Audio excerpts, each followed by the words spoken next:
Reading with your kids. Hola, ni hao, konnichiwa, assalamu alaikum, shalom, jambo, bienvenidos. Hi, my name is Jedley, and this is the Reading with Your Kids podcast. We're coming to you from the beautiful neighborhood of Reedville in the southwest corner of Boston, Massachusetts. We are so delighted that you're part of our beautiful Reading with Your Kids family. Please be sure to subscribe to the show on the iHeartRadio app, Spotify, Apple Podcasts, wherever you find your podcast. Our guest today is Jaimie Engle, here to talk about Meadowmouth. Before we invite Jaimie in, I have a quick message for all the authors that are listening to the show.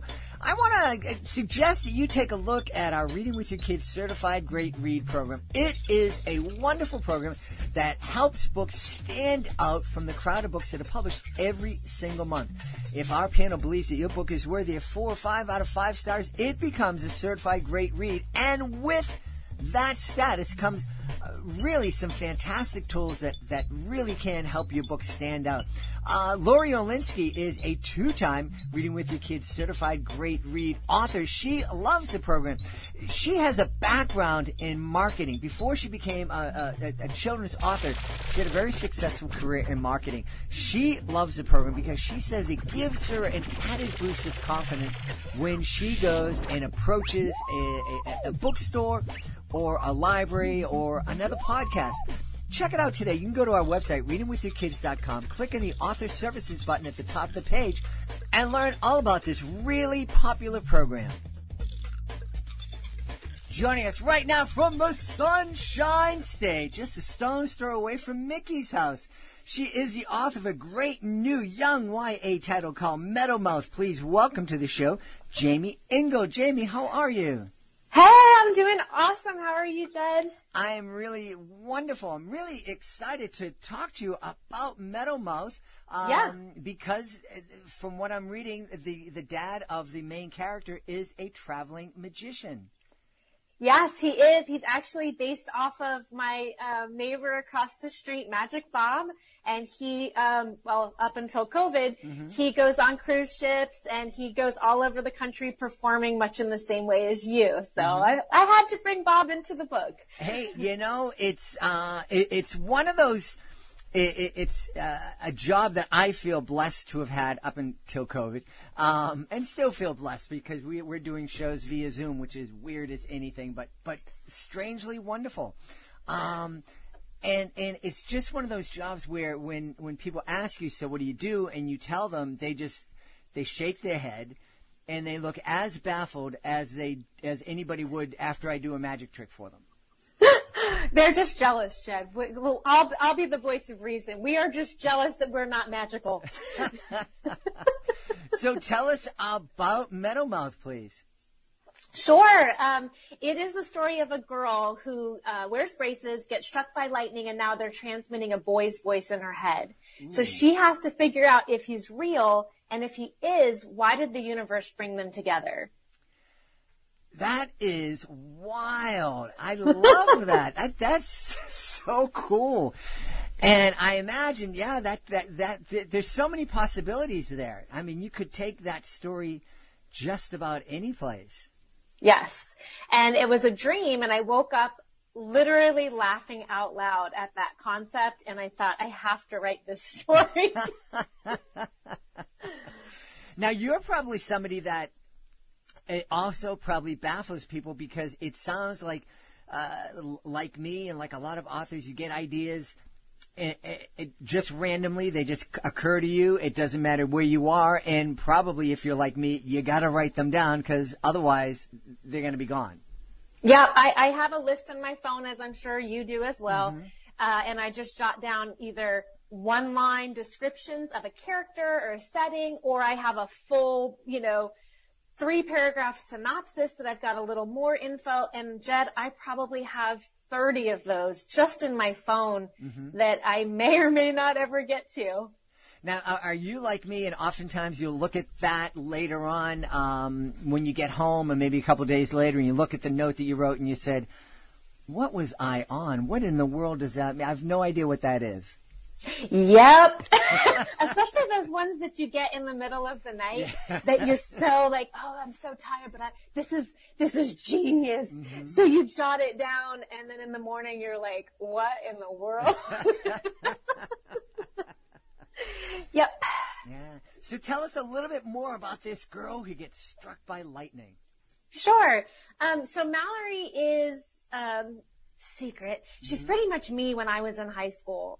She was somewhat popular by default, not because she did anything. I had a tendency to have a lot of friends, but I never felt like I was in any friendship, if that makes sense. Mm-hmm. I always felt like the outsider. So Mallory's kind of in that same boat. She has a friend that she's been friends with since she was a little girl, and now they're in middle school, so they're kind of growing apart, which happens in middle school as we find ourselves.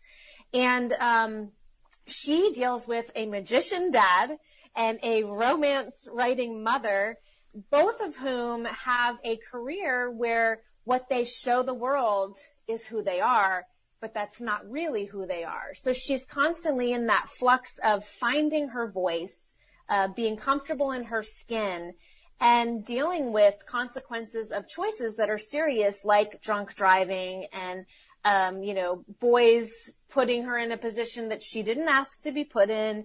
So it's really got some very serious topics under this very, very comical and very romantic magical realism setting. So I think that juxtaposition is what has caused it to get such a stir from these professional critics and reviewers, and places like the Florida Sunshine State list and the New Mexico Land of Enchantment list, both of which the book is currently in a contender on. Yeah, that's really fantastic. You have received lots of great reviews for this. There's a great buzz, just like there's a buzz going on in Mahlorie's head. There's a buzz going on about Meadowmouth, and that's exciting. You bring up an interesting point about Mahlorie's parents in that they're very public. They're showing the world this persona, and they're very open about it, but it's not really their persona. And that's something that I experienced. Doing shows for kids would come up to me all the time, kids and teachers, and they come up and go, "Oh, your kids must be so lucky. They have a magician as a dad. You're so much fun." And I would always shake my head and think to myself, do you guys think I actually act like this at home? Could you imagine living with this all the time? Look at this egg. Will it be scrambled or will it be over easy? Yes. Yeah. And I imagine too for a woman, an author who's writing romance novels. I don't read a lot of romance novels. My wife does, and my goodness gracious, it puts the hair up in the back of my head. But, and that must be also challenging for a teenager to kind of deal with, that their mom is out there creating these stories and getting these reactions from folks. Very, very interesting. I know where the inspiration for the magician dad came from. Where did the inspiration for the romance novel writing mom come from? Well, I am not a romance writer by any streak, but I do feel that when you're in that middle grade moment, if I remember correctly, many moons ago, you're dealing with that. There's a constant flux of emotions, and my youngest son is 13. So he was one of those kids that started middle school, like with facial hair and a deep voice. And some of his friends going into 8th grade, they still sound and look like they did in the 5th grade. So there's such a wide array of growth in puberty between boys and girls during middle school. So I kind of feel like Mahlorie she's embarrassed by that her mom writes these like smut books. She's embarrassed by it, but she doesn't understand why really, because she's not quite, fully grasping that. And her best friend is boy crazy. So it also, with dad being the magician and mom being this romance writer, their relationship isn't great. So that also plays into Mahlorie's, confusion of love in general. How do you go out and show these people, bring these people happiness and joy as a magician, and then how do you write these books about happily ever after romances when neither of you are living that? Mm-hmm. And so I think she struggles with that confusion because they're supposed to be the role models, right? Our parents are our role models until we learn better and you know, we grow. So I think that the mom being this romance writer, that's me. I'm a writer, obviously. So I think there's also a side of me that feels guilty that I put more attention into my development of my characters than I sometimes do into my children. So I think there's, as a writer, that we do that. You know, we focus on building our careers, and then we wonder how much time did that take away from building our children. So I think there's also a part of me in that character as the mom. Mm-hmm. Yeah, fascinating. This is, you know, it's really complex when you think about, you know, everything that's going on, all the emotions that you're talking about, all the emotions that Mahlorie's kind of going through and dealing with. I bet some people listening who aren't familiar with older middle grade books or young YA titles might be sitting down and thinking, wait a minute, what's going on? It's kids are supposed to be reading Dr. Seuss. How do we go from, you know, green eggs and ham to, you know, a romance writing magicians and lightning strikes that put a boy's head in your head? Yeah, these are great questions, Jed. I'd like to know the answers. Well, I'm curious, you know, you have kids, you said your youngest is 13. I imagine they may have, they might not have, read your books. What, if they did, what's their reaction? Well, Jed, like you, everyone assumes my children voraciously read my books and that they're just the greatest English majors ever, both of which are not true. Uh-huh. They've dabbled in a couple of my books, definitely not this one. My oldest is 19, my oldest son. So he was kind of grown out of Metal Mouth when I wrote it. And my youngest, he read, I think I made him read it when COVID started, like to give him something to do. And it was just too romancy for him. Mm-hmm. And he's not a reader. He's a video game player. He's a comic book reader. So I don't fit his genre. But the students that have read the book, they've really loved the relationship and the conversations between Mahlorie and Dyson.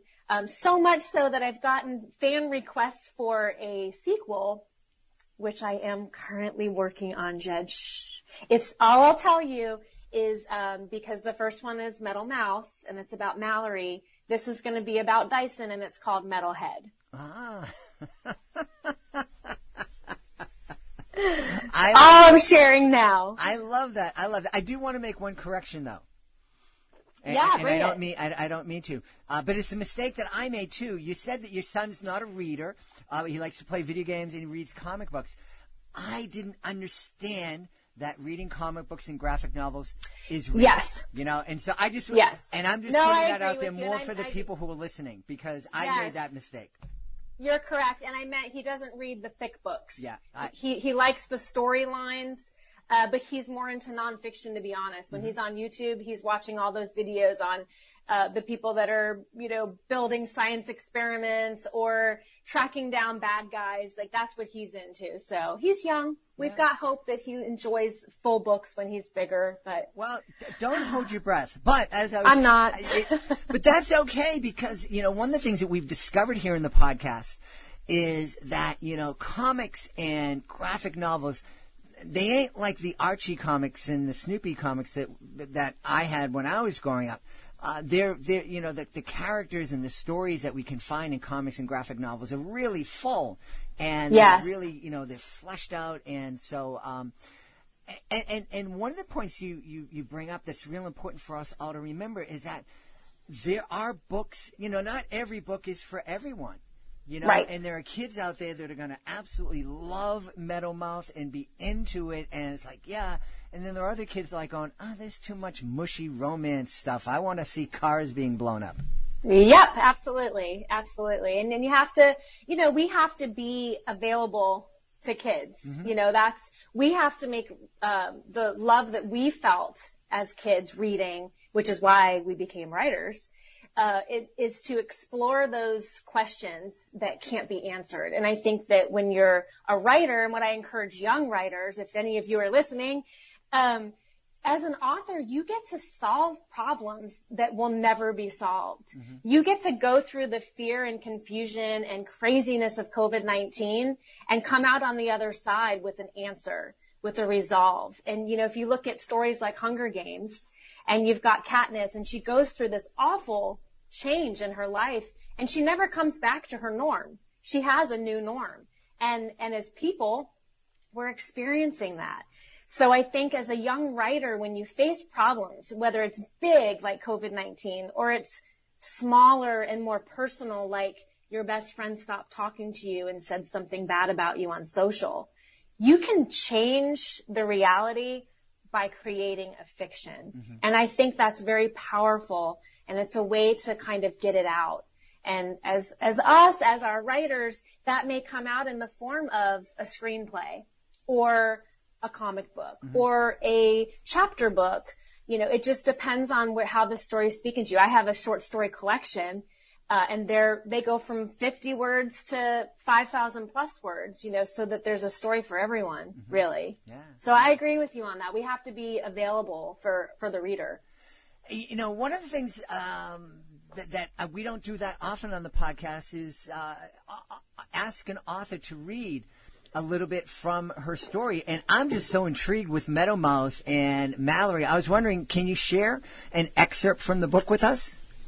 All right. So this chapter is called Dr. Antkiller. Whoever's idea it was to affix metal wires to a person's teeth to straighten them is the same person who burned ants with a magnifying glass as a kid. I'm sure of it. I mean, if God wanted me to have perfectly straight teeth, I think he has the power to make that happen. But no, some guy with store-bought teeth straps kids like me to cracked vinyl seats as he clamps wires and brackets into our pried-open mouths and gets his kicks off. Hello, this is still America, isn't it? But it gets worse. To really straighten my smile, Dr. Antkiller regularly tightens these prison bars over my incarcerated teeth. And that's where I sit today, on the cracked chair like a circus contortionist, desperate to get out of harm's way. So, Mahlorie, how was school this year? Doing good, I say, although it comes out as, oh. Good, Dr. Antkiller says, as he wrenches his pliers across my brackets. I have to wonder if dentists are required to take braces as a second language in dentistry school. Maybe they sit in a room full of patients with pried open mouths who recite Shakespeare and talk politics until they understand them. Because if they can decode that, they should have no problem to decipher the daily life of a teenager like me. Ogle, I ask. I'm on the last one, Mahlorie. Not long at all. Thank God. There we go, all finished. My cheeks are set free, and I rub until I can feel them. At the door, Dr. Antkiller turns and says, "Take it easy today, all right?" I nod as he flashes his porcelain smile and disappears from the room, ready to torture his next victim. My teeth hurt and my jaw is sore. I hate this. What does it matter what my teeth look like anyway? Will I get into a better college or make more money if my mouth looks like a white picket fence? I close my eyes and big tears fall down my cheeks. Mahlorie, eyes open. Mom stands in the doorway, blonde hair pulled back in a serious bun, crimson-stained lips spread in a sympathetic smile. You ready to go? I nod. Milkshake time? I nod quicker. And I'm going to leave it at that. There you go. So you guys can grab a copy if you want to hear more. Well, you know, I am listening to that, and I am imagining that my 16-year-old niece would just love it. You know, she has described that feeling of my parents didn't care enough about me to give me braces. But she is waiting to have her braces off, and every time we get together, it's like, oh man, the doctor tightened them up, and so I could just absolutely can relate to that, and I'm sure millions of teenagers can relate to that too. That's wonderful. I love your writing style too, really descriptive, and there's a lot of fun too. Thank you. Yeah, she's a fun character. She was the easiest character I've ever written. My only girl protagonist to date.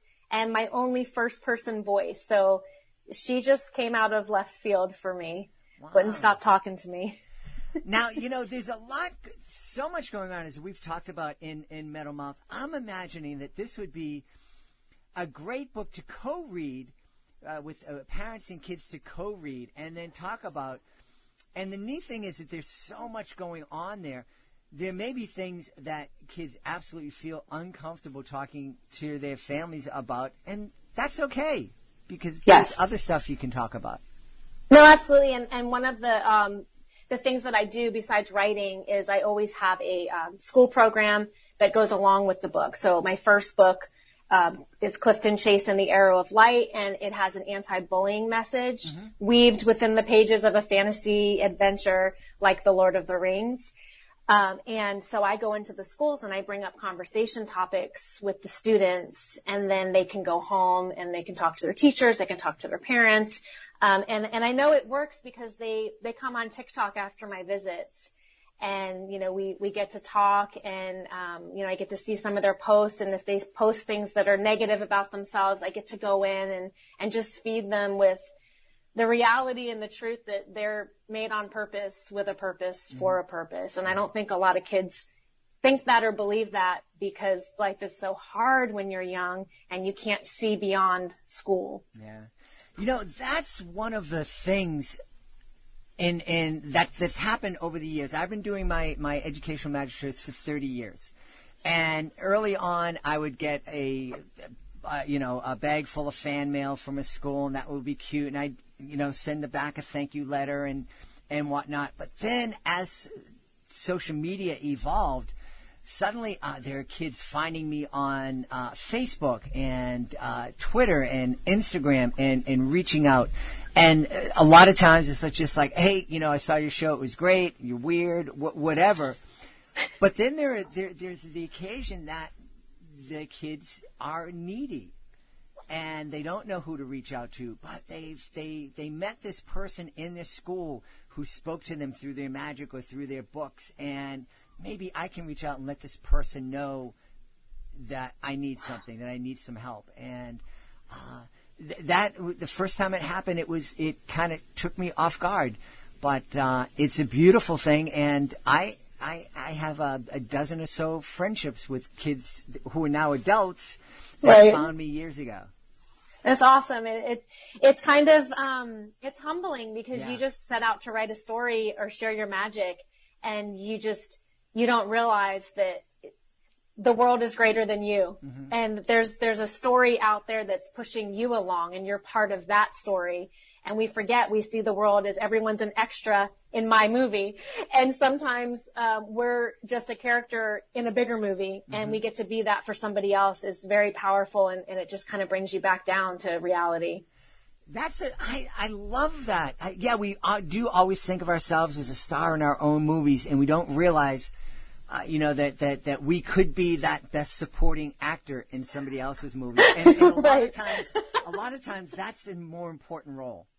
It is. Yeah. Absolutely. Hey, real quick, I'm excited to have you come back in to talk about Metalhead when it's ready. But in the meantime, there are a few other books that you've created that folks should know about. So just give us a quick rundown of what other books people can find from Jaimie Engle. Sure. And Clifton Chase is my first book, and I'm about over halfway through edits on book 2, and that should come out this winter, I'm hoping. And that's going to be Clifton Chase on Castle Rock, where Clifton Chase, he has a magic arrow that chooses him to go time travel and fix things. So in book 1, he helped King Richard III's nephews escape from the Tower of London. And in book 2, on Castle Rock, he goes back to help Robin Hood, because I love Robin Hood. And hey, why can't I bring Robin Hood into my book? So I did. So that's that series that it will continue. My second novel I wrote is called Dreadlands Wolf Moon, and it's the first in a hopefully 12-book series that takes the moon cycles and weaves them with Vikings, mythology, and history. So book 1 was my version of werewolves and Norse mythology. And a boy and his sister have to cross their realm before the full moon rises, but their family secrets reveal themselves even faster. So book 2, we are going to be going back to that world, but we're going to have Mayan Indian lore about their great god Kamatotes, who was a bat god, for my version of vampires. And it'll continue that way from there.